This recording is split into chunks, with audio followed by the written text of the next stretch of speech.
Today on Stamp TV, I'd like to show you how you can make a beautiful spring garden that sparkles in the sun in this clean and simple Petals and Wings project. Let me show you the tools and products you need to do this card. First, you're going to need some ink, and I'm using the Memento Bamboo Leaves and Tuxedo Black. You're also going to need a Copic marker, and the marker that I've chosen is RV13, which is Tender Pink. Then, to add some sparkle to my card, I'm going to use a Sakura Clear Star Stardust pen.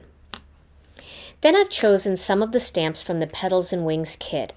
I have this sprig here, then I also have these pretty flowers, and then I have one of the greetings, and this greeting is for you, my friend, and I also have the little profile of the butterfly.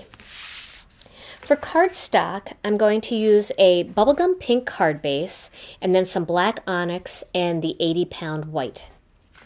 And I have a piece of the black gingham ribbon, some adhesive, and a pair of scissors, and you're ready to go. So to begin, we're going to create the garden on that piece of white cardstock. The first part of the garden we're going to do is the flowers. So I'm going to use the flower stamp, and I'm going to ink that up with some of the Tuxedo Black. Now what I want to achieve here is I want to achieve a garden that just appears to be coming in from the one side of this card. So I'm going to start by stamping real tall flowers first, right about here. And then I'm going to lower the flowers a little bit and stamp them again right next to that first grouping. So this one is going to be stamped right about here, like that. Now I'm going to add some greenery, and I'm going to do that using the bamboo leaves. But this bamboo leaves color is a little bit bright. So what I'm going to do is, after I ink up my stamp with it, I'm going to stamp it off once on my scratch paper, just to remove some of the ink, and then stamp it onto my card. And that gives me a very soft, almost like a green watermark. And it creates that feeling of greenery in the background, but those flowers are more out front. And I'm going to do that a couple more times. You can do different colors here if you want. You could add some browns, or you could add some yellows, or you can stick with the greens like I did. I'm going to stamp this one down even further. This one's going to go right about here. And then I'll stamp one more right in here, like that. And if you have a little shallow space and you want to do one more, you certainly can, and I'll do that one right here, like that. So there we go. Now, I'm going to go back to that black ink pad again because I want to add my greeting. And I'm going to put the greeting right here next to the flowers, a little bit low on the page. And I always like to just stamp it once to make sure it looks like it's going to stamp straight, and that's going to be fine. And I will stamp that right about here, like that. Then I want to add my butterfly, and I'm going to do the butterfly in black, but again, I don't want such a bold black. So I'm going to ink that butterfly up using the Memento Tuxedo Black ink, and I'm going to stamp it off once, and then I'm going to add it right here, and it'll be more like a lighter gray, or a darker gray, but not so bold black. Now it's time to color. And again, I've chosen this tender pink Copic marker to color in all of my flowers. And when I first tried this color, I noticed that it looked a little bit brighter than our bubblegum cardstock, but then once it dried a little bit more subtle. So make sure you try your Copic markers on some white cardstock first and just let them dry a little bit to get accurate color matching. You'll be surprised how some colors just get a little bit softer once they dry. And that's what happened to this. I thought this looked pretty neon pink when I first saw it, and then as it dried, it got a much softer hue of pink. Now I'm not doing any shading work on these flowers. All I want is a nice, smooth, streak-free color on each flower. And I like using the Copic original markers because they have this fine bullet tip that allows me to do a lot of detail work like this and not go outside the lines. Now if you happen to stamp any of your greenery inside one of the flowers, don't worry about it, just color right over it. This is a very whimsical little card and that won't make a difference.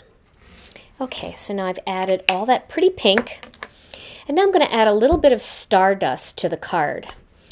So I always like to start my pen and make sure that it's flowing nicely, and I'm just going to touch the center of each of these flowers, just tap on it a little bit, just to create a little bit of sparkle. And we'll show you how much sparkle you get out of that, just that little touch once we turn down the no glare, the anti-glare lights, and allow everything to shimmer and sparkle and shine.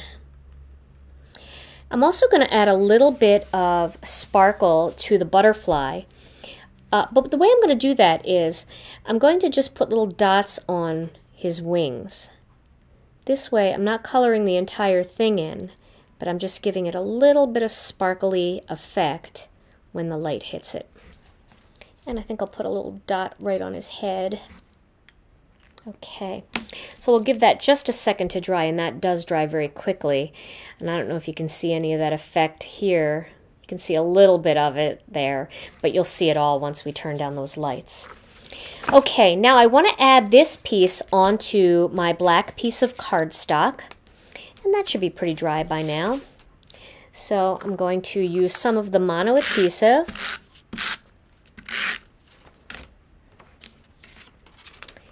And tape that onto this black onyx layer. Get it centered nicely here. Well, that's not very centered. It's a little bit difficult to do it from a seated position. I tend to stamp standing up. I don't know about the rest of you, but I stamp more standing up when I'm on my own. Now I'm going to add a little bit of gingham ribbon across the top, and that'll just accent that so nicely. So I'm going to position that where I want it, and then flip it over, and add a little bit of mono adhesive to the back.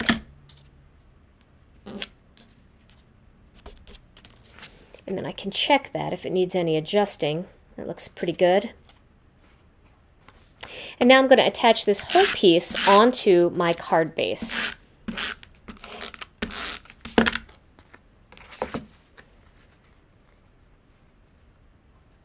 And there we go.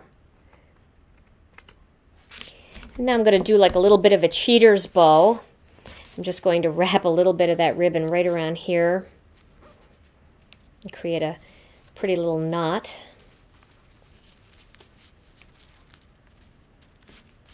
And trim that there and here.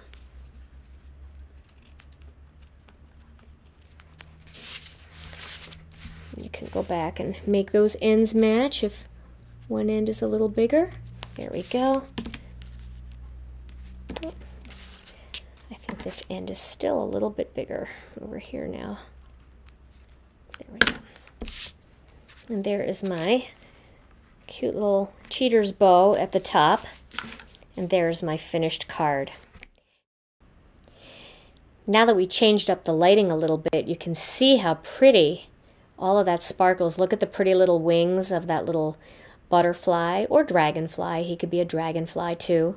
And see how all the centers of those flowers just shimmer in the sun? That's what it would look like if you were holding it by a sunny window or in regular lighting.